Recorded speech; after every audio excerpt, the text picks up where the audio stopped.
से एक प्रण की अनुपालना करने वाले हैं। माननीय अध्यक्ष, ये तीनों विधेयक दंड विधान प्रक्रिया, क्रिमिनल जस्टिस सिस्टम को बेसिक कानून, इसके लिए मूलभूत कानून ये तीन विधेयकों के अंदर है।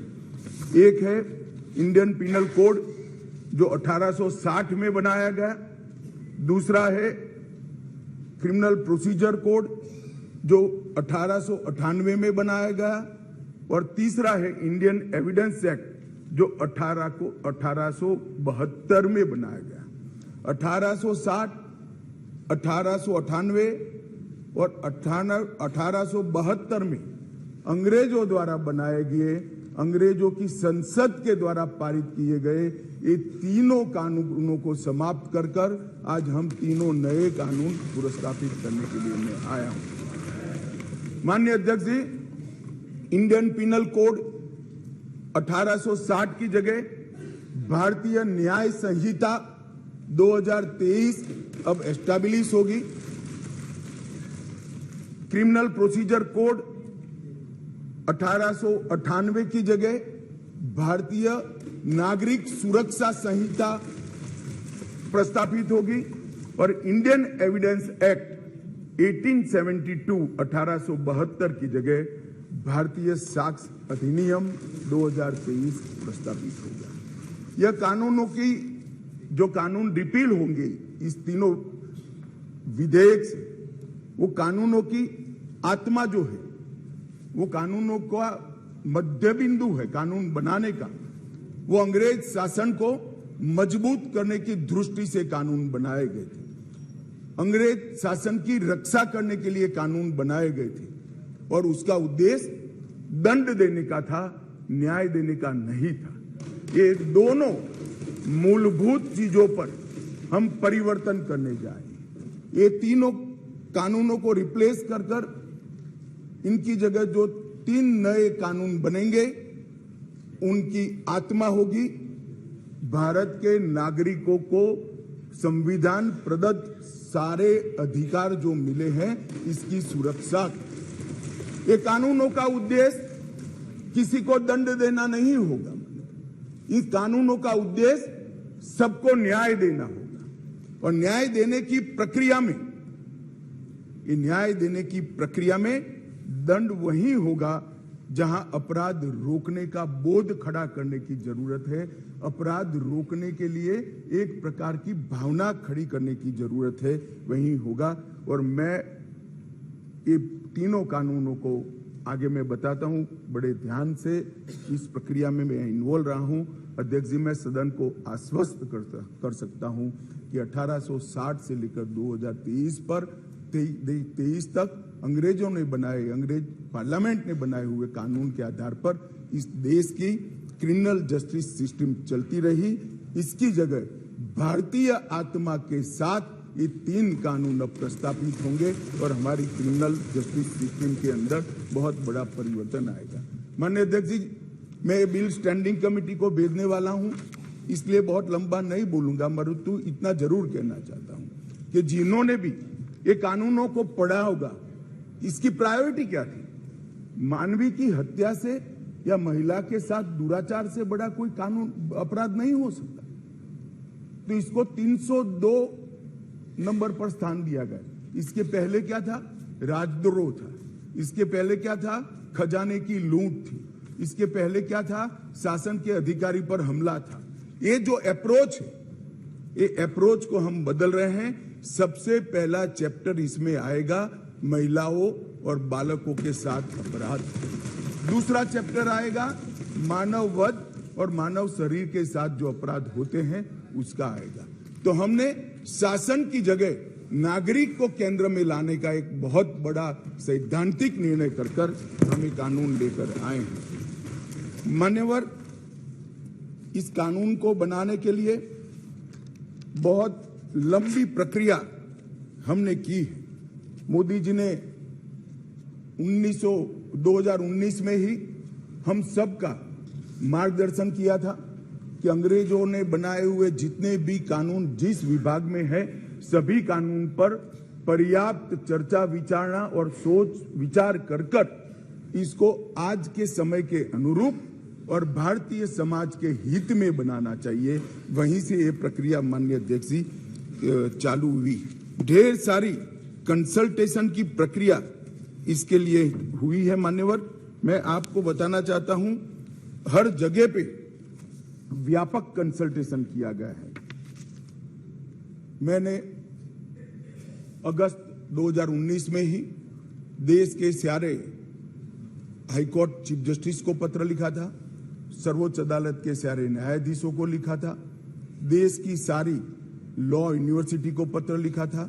2020 में थोड़ी बेस बनने के बाद सारे सांसदों को लिखा, सारे मुख्यमंत्रियों को लिखा, सारे राज्यपालों को लिखा, संघ शासित प्रदेश के प्रशासकों को लिखा और ढेर सारे कंसल्टेशन के बाद ये प्रक्रिया आज कानून बनने में सफल हुई है। माननीय अध्यक्ष जी, इसका मुझे बहुत बड़ा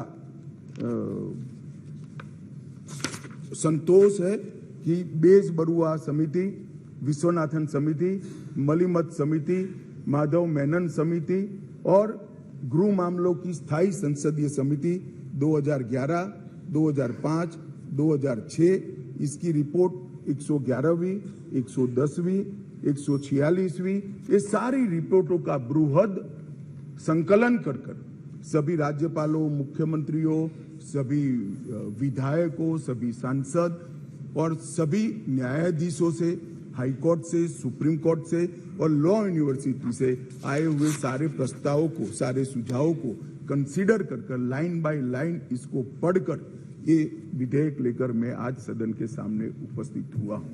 माननीय अध्यक्ष जी, 18 राज्यों, 6 संघ शासित प्रदेश, भारत की सुप्रीम कोर्ट, 16 हाई कोर्ट, 5 न्यायिक एकेडमी, 22 विधि विश्वविद्यालय, 142 सांसद और लगभग 270 विधायकों ने इसमें सुझाव दिए हैं।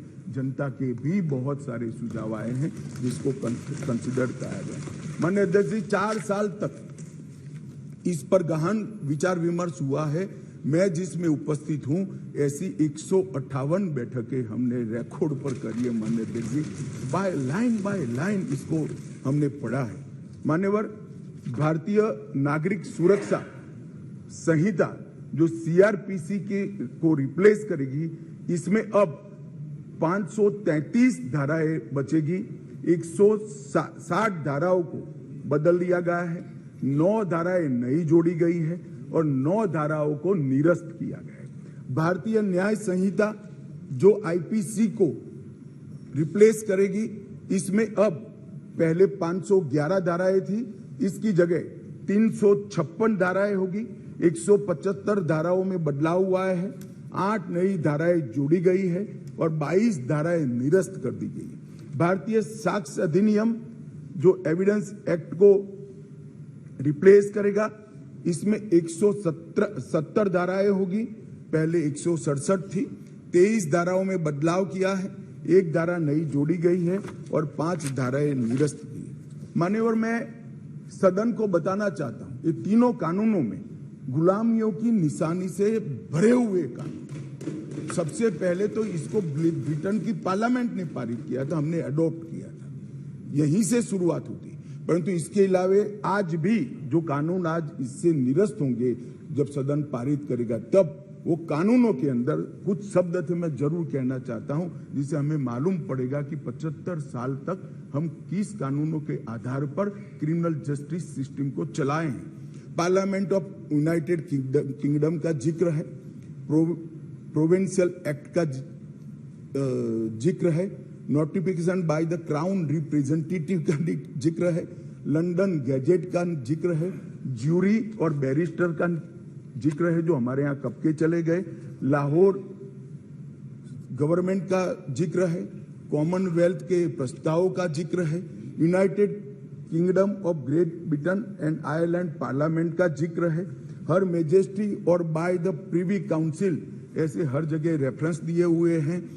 Copies and extracts content in the London gadget, इसके आधार पर एक कानून को बनाया गया है। Possession of the British crown इसका भी जिक्र आज भी है। Court of justice in England, इसका भी जिक्र 33 से ज्यादा जगहों पे है। हर मैजेस्टी डोमिनियंस का इस अधिनियम के अंदर ढेर सारे जिक्र है। टोटल 475 जगह ये गुलामी की निशानियों को समाप्त कर कर आज हमने एक नया कानून मान्यवर लेकर आए। माननीय अध्यक्ष जी, इस कानून से हमने नए युग को जोड़ने का भी प्रयास किया है। हमारी क्रिमिनल जस्टिस सिस्टम में बहुत समय लगता है। कानून में कोई कानून की अदालत में जाए तो न्याय इतनी देर से मिलता है कि न्याय का कोई मतलब ही नहीं। लोगों की श्रद्धा उठ गई है, कोर्ट में जाने से डर है। मैं गुजरात का कानून मंत्री भी रहा हूं, विधि मंत्री भी रहा हूं। कई लोगों ने मुझे कहा था कि साहब पनिशमेंट की कोई जरूरत ही नहीं। मैंने बोला क्यों? कि कोर्ट में जाना इटसेल्फ पनिशमेंट है। इस प्रकार की मानसिकता लोगों के दिमाग में कर गई।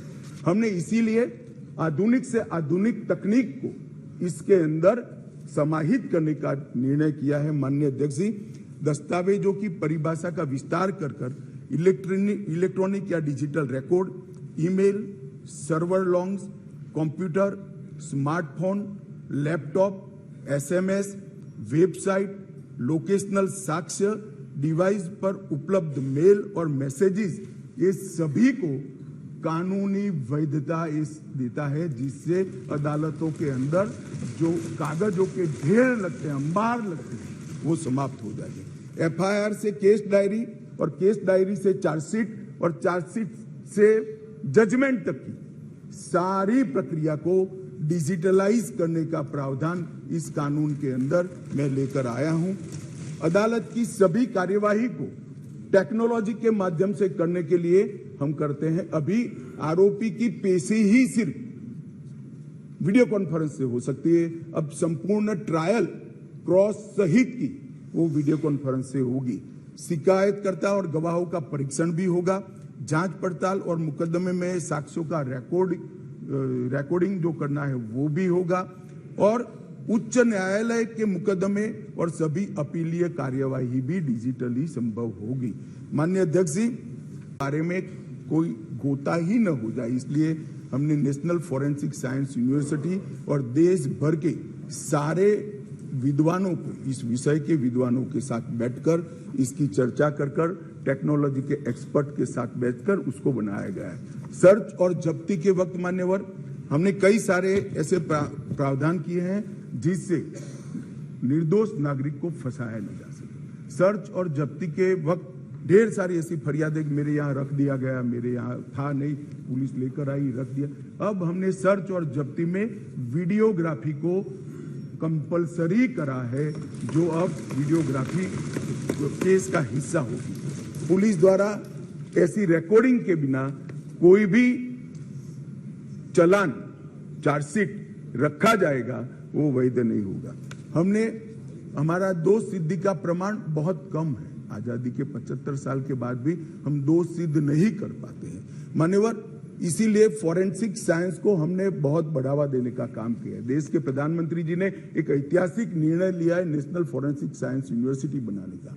मैं इस सदन के माध्यम से पूरे देश को आश्वस्त करना चाहता हूं कि 3 साल के बाद हर साल 33,000 फॉरेंसिक साइंस के एक्सपर्ट और साइंटिस्ट मिलने लगे। ये इसलिए किया गया कि कानून हम लेकर आने वाले थे मान्यवर। एक कानून में हमने लक्ष्य रखा है कि दोष सिद्धि के प्रमाण को, कन्विक्शन रेशियो को 90% से ऊपर लेकर जाना है, ये हमारा लक्ष्य है। इसलिए हमने एक महत्वपूर्ण प्रावधान किया है कि 7 वर्ष या उससे ऊपर की सजा जिस धाराओं में है वो सभी क्राइम सीन पर फॉरेंसिक टीम की विजिट को हम कंपलसरी कर रहे हैं। और मान्यवर, इसके माध्यम से एक वैज्ञानिक साक्ष्य, एक साइंटिफिक एविडेंस पुलिस के पास होगा, जिसमें कोर्ट में दोषियों को बरी होने की संभावना बहुत कम हो जाएगी। माननीय, ये दोनों चीजें हैं। इसमें एक ऐसा सवाल कुछ एक्सपर्ट्स ने बताया था कि ये इसके लिए शायद देश अभी तैयार नहीं है। ये कानून में हमने ये भी प्रोविजन रखा है कि इलेक्ट्रॉनिक तरीके से केस चलाने के लिए कोर्ट, जिला, राज्य, ये सभी प्रकार के नोटिफिकेशन निकलने के बाद ही वो अप्लाई होगा। मानो एक कोर्ट किसी राज्य ने तैयार कर दी तो वो कोर्ट नोटिफाइड कर सकते हैं, एक जिला जब हो जाएगा तो वो जिला नोटिफाइड कर सकते हैं, एक क्षेत्र हो जाएगा तो क्षेत्र, अंततोगत्वा 27 के पहले पूरे देश की सभी कोर्टों को हम कंप्यूटराइज करके इसी प्रकार से मोबाइल फोरेंसिक वाहन का भी हमने एडवांस में अनुभव कर लिया है मान्यवर। आज मैं आपको बता सकता हूं कि दिल्ली के अंदर 7 साल से ऊपर की किसी भी गुना होता है, सजा का जिसमें प्रावधान हो, ऐसा कोई भी गुना होता है तो एफएसएल की टीम इसको विजिट करती है। ये सफल प्रयोग हमने दिल्ली के अंदर कर दिया है। बेंगलुरु में अब सरकार बदल गई, भगवान जाने क्या होगा, मगर हमारी सरकार थी तब बेंगलुरु में भी इस प्रयोग की शुरुआत की थी। इसके लिए हमने मोबाइल एफएसएल के कंसेप्ट को लॉन्च किया है और सफल कंसेप्ट है मान्यवर। हर जिले में 3 मोबाइल एफएसएल घूमती रहेगी और गुना के जगह पे जाएगी। नागरिकों की सुविधा सुनिश्चित करने के लिए जीरो एफआईआर को पहली बार आजादी के 75 साल के बाद हम स्थान, गुना कहीं पर भी हुआ, किसी भी थाने का हो, आप हिमालय की चोटी से भी उसको रजिस्टर कर सकते हैं और कन्याकुमारी के सागर के किनारे गुना रजिस्टर होने के बाद 15 दिन में कंसर्न थाने को भेजना होगा। ई एफआईआर का प्रावधान हम पहली बार जोड़ रहे हैं।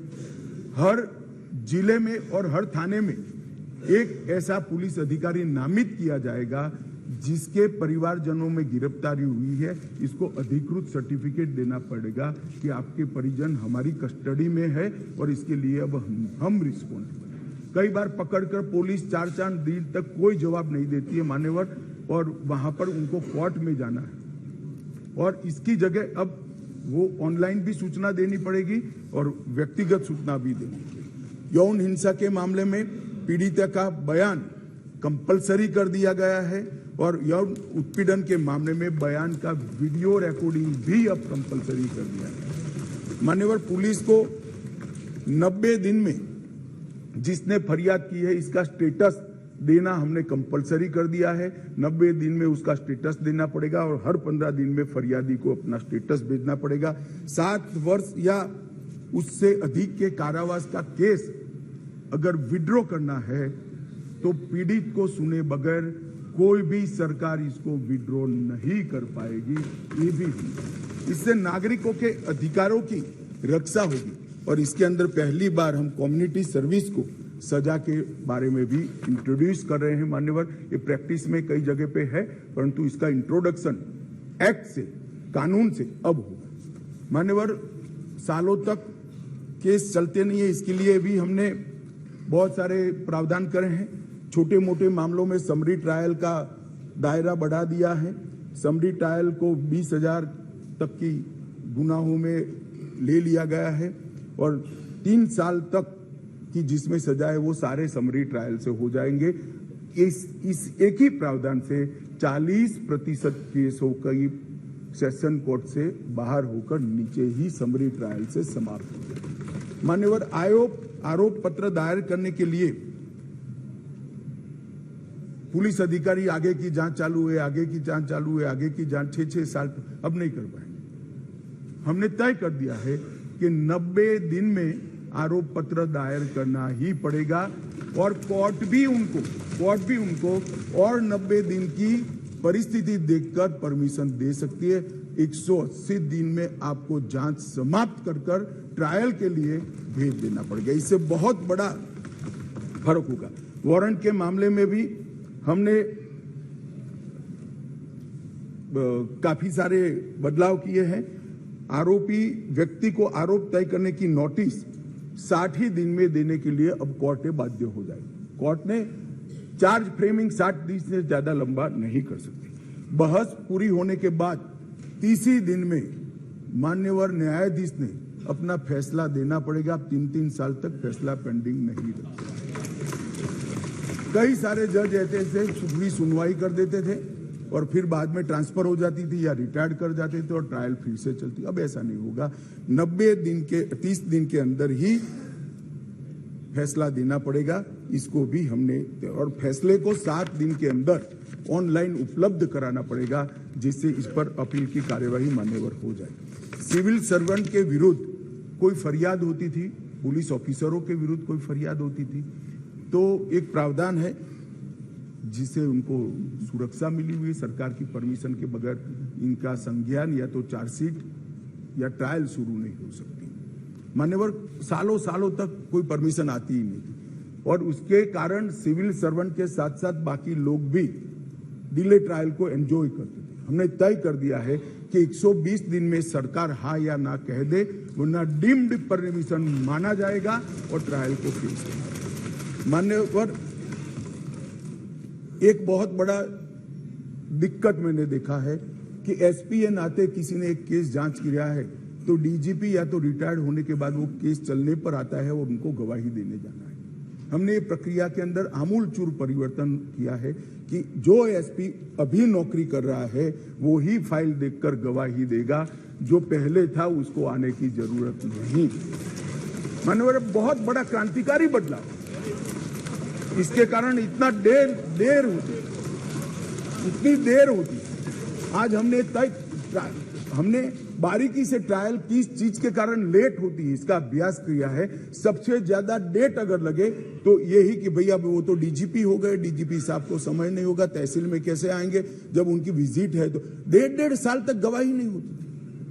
मगर अब कोई डीजीपी साहब या तो रिटायर्ड बाबू को बुलाने की जरूरत नहीं, वहां जो एसपी है वो फाइल देखकर, और वो डीजीपी साहब को कुछ याद भी नहीं है, उन्होंने भी फाइल देखकर ही कोर्ट को असिस्ट करना है, मगर ये नहीं होता था। अब हमने ये कर दिया है। घोषित अपराधियों की संपत्ति की कुर्की का भी ये है नहीं, वरना यूपीए वालों को बहुत दिक्कत आती इस प्रावधान से। घोषित अपराधियों की संपत्ति की कुर्की का भी हम प्रावधान मान्यवर इसमें लेंगे। संगठित अपराध के लिए एक नया प्रावधान हम इसके अंदर जोड़ रहे हैं, जो अंतरराज्य गैंग और संगठित अपराध है, इसके विरुद्ध एक अलग प्रकार की कठोर सजा का प्रावधान।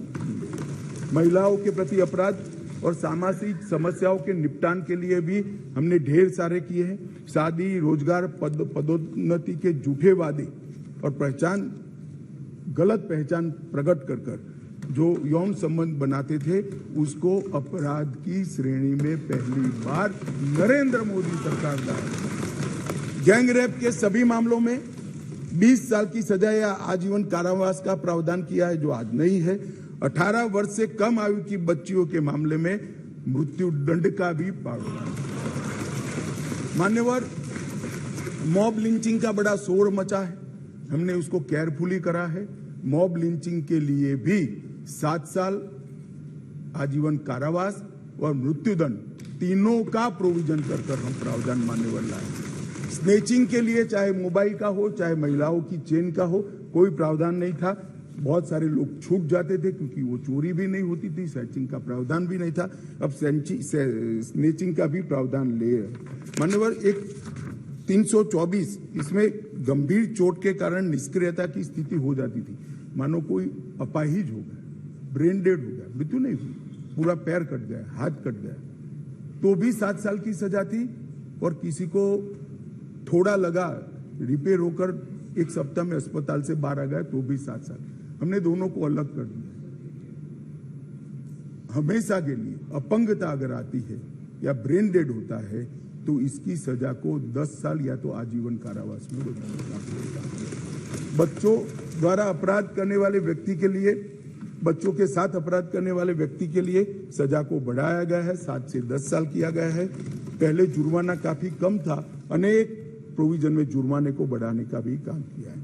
मान्यवर,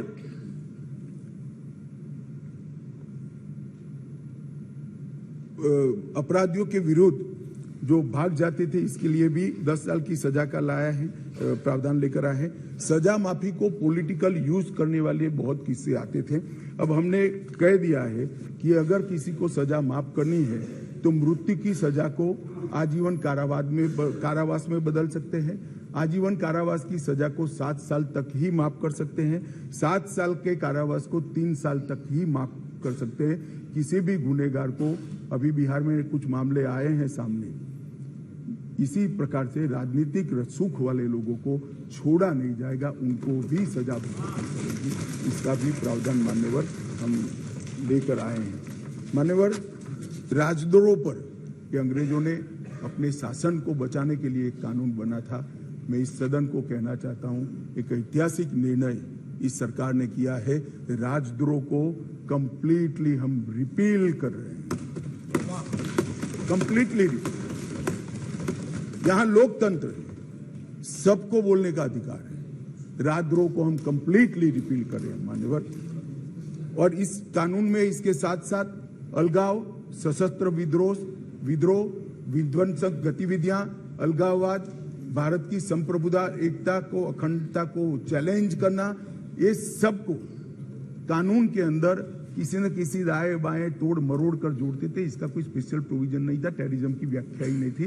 पहली बार अब इसकी व्याख्या हो रही है और जुड़ी संपत्ति को कुर्क करने का अधिकार भी है। मान्यवर, जांच करने वाले पुलिस अधिकारी के संज्ञान पर कोर्ट इस पर ऑर्डर करेगा। कुर्की का ऑर्डर पुलिस अधिकारी नहीं कर पाएंगे, निर्णय नहीं कर पाएंगे, कोर्ट में सुनवाई के बाद होगा।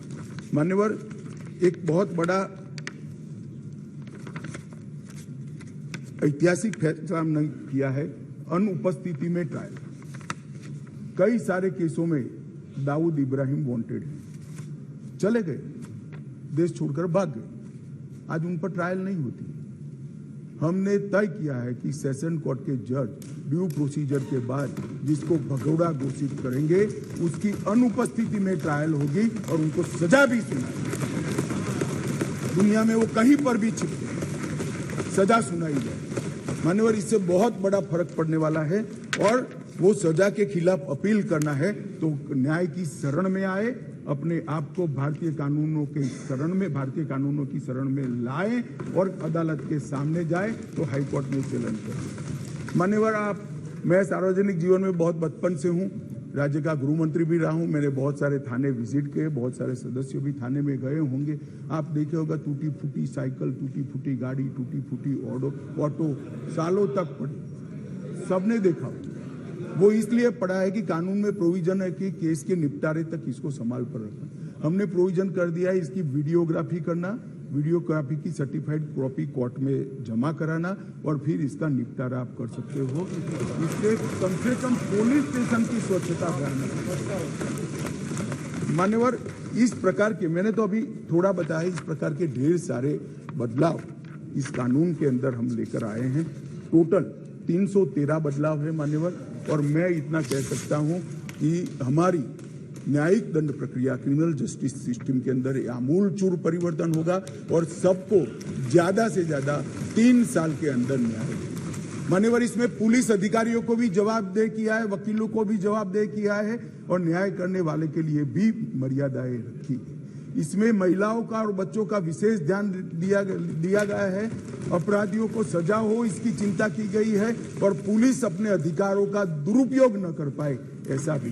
इसके अंदर राजद्रोह जैसे कानूनों को एक और हम निरस्त कर रहे हैं तो दूसरी ओर धोखा देकर महिला का शोषण करने वाले और मॉब लिंचिंग जैसे जघन्य अपराध करने वालों को दंडित करने का भी प्रावधान। एक और हमने राजद्रोह को रिपील किया है, दूसरी ओर संगठित अपराध और टेररिज्म पर नकेल कसने का काम भी हमने किया है। मान्यवर, मैं मानता हूं कि तीनों संहिता अपने आप में संपूर्ण है, परिपूर्ण है, परंतु 1807, 1828, 88 और 1878 से कानून प्रचलन में कोई भी व्यक्ति, कोई भी डिपार्टमेंट या कोई भी व्यक्तियों का समूह इसको कंप्लीट नहीं कर सकता। इसलिए मैंने निर्णय किया है मान्यवर कि इस कानून को मैं स्टैंडिंग कमेटी को, गृह विभाग की स्टैंडिंग कमेटी को देना चाहता हूं, जिससे पक्ष विपक्ष सभी संसद सभ्य इस पर अपना, काफी संसद सभ्यों ने दिया है, परंतु इस पर काफी अच्छी सोच विचार हो। इस पर बार काउंसिल भी चर्चा करे, बार एसोसिएशन भी चर्चा करे, कुछ रिटायर्ड न्यायिक अधिकारी भी चिंता करें और हम लॉ कमीशन को भी भेजेंगे, लॉ कमीशन भी अपनी टिप्पणियां दे। तो कुल मिलाकर ये सब आने के बाद ये विधेयक को उचित परिवर्तन करने के बाद मैं फिर से इस सदन के लिए आऊंगा। मैं आपको अनुरोध करता हूं माननीय स्पीकर महोदय कि मैं विधेयक को पुनर्स्थापित करता हूं और माननीय स्पीकर महोदय मैं ये भी अनुरोध करता हूं कि विधेयक को जांच हेतु विभाग संबंधी गृह कार्य संबंधी संसदीय स्थायी समिति को एक प्रश्न ये कि